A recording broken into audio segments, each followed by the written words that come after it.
Forest ranger Jim Corbett का नाम दुनिया भर में इसलिए मशहूर है क्योंकि 19 के दशक में उन्होंने कई नरभक्षी बाघों और तेंदुओं के आतंक से स्थानीय लोगों को मुक्त कराया था।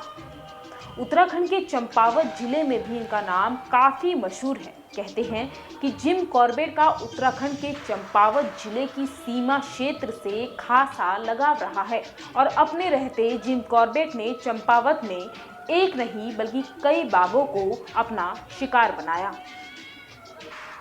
1907 में जिम कॉर्बेट ने चंपावत में वर्तमान जिला मुख्यालय के समीप अपने जीवन के पहले नरभक्षी बाघिन का शिकार कर यहाँ के निवासियों को उसके आतंक से मुक्ति दिलाई। इस बाघिन ने 436 लोगों की जान ली थी। 1929 में भी जिम कॉर्बेट ने चंपावत के तल्ला देश के ग्राम फूलाकोट में नरभक्षी बाघ को मौत के घाट उतारा था। अपने पूरे जीवन काल में जिम कॉर्बेट का सामना कई नरभक्षियों से हुआ था, लेकिन वह कभी नहीं डरे। लेकिन ये डर तब पनप उठा जब एक बार जिम कॉर्बेट को चंपावत के डाक बंगले में एक रात गुजारनी पड़ी थी। कहानी शुरू होती है चंपावत के घने जंगलों के साथ, जहां जिम कॉर्बेट एक खूंखार नरभक्षी को मारने गए थे।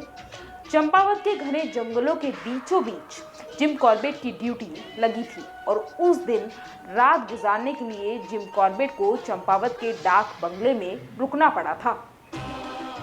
जिम कॉर्बेट अपनी किताब मैन ईस्टर्न ऑफ कुमाऊं में बताते हैं कि उस डाक बंगले के बारे में मेरे पास बताने के लिए बहुत कुछ है, लेकिन मैं उन्हें यहाँ नहीं कहूँगा क्योंकि जंगल की कहानियों के बीच में ऐसी कहानियाँ मेल नहीं खाती है जो कि प्रकृति के नियमों से परे हो।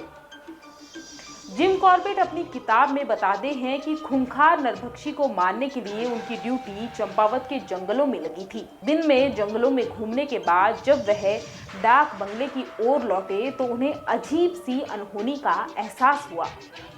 कुछ तो था जो सही नहीं था, लेकिन फिर इस घंघोर अंधेरे में जिम कॉर्बेट को एक आवाज़ आई। जिम कॉर्बेट ने देखा कि डाक बंगले में तहसीलदार पहले से मौजूद था।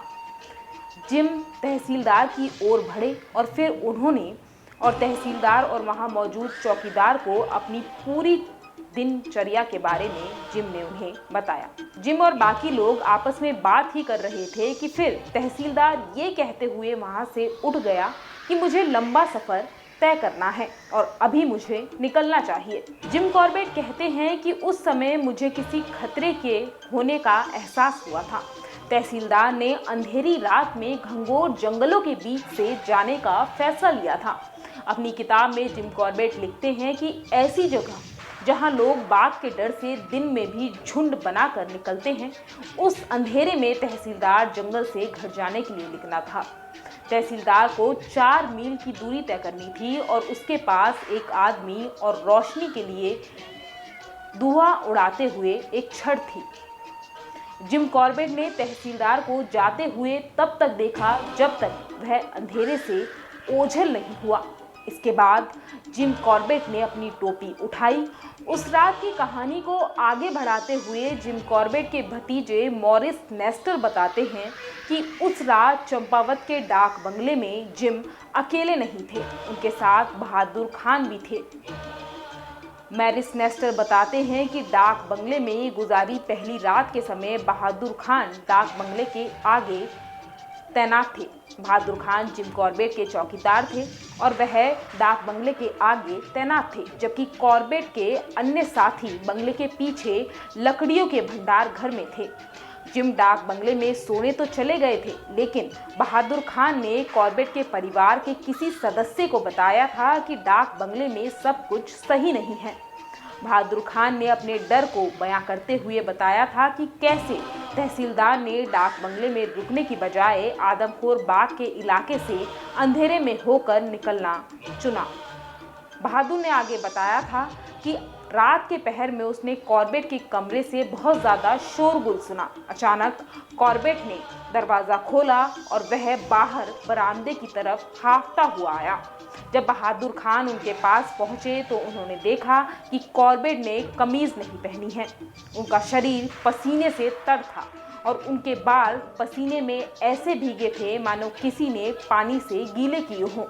कॉर्बेट लंबी लंबी भारी सांसें ले रहे थे।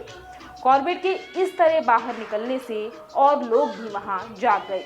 बहादुर खान के अनुसार कॉर्बेट ने उनसे बस इतना कहा कि वह बाकी रात अंदर बिताने की बजाय उनके साथ बाहर ही बिताएंगे। अगली रात कॉर्बेट डाक बंगले के भीतर नहीं सोया, वह बरामदे में ही सोया। रात भर बुरी आत्माओं को भगाने के लिए आग जलाई गई और जैसे तैसे जिम और उनके साथियों ने वो रात काटी और फिर अगले दिन बाघिन का शिकार करने के बाद जिम कॉर्बेट वहां से रवाना हो गए। तो ये थी वो कहानी जिसने जिम कॉर्बेट जैसे मशहूर शिकारी को भी डरा दिया था। तो ये थी चंपावत के उस डाक बंगले की कहानी जिसे सुनकर चंपावत के ही नहीं बल्कि अन्य राज्यों के लोग भी सहर उठते हैं।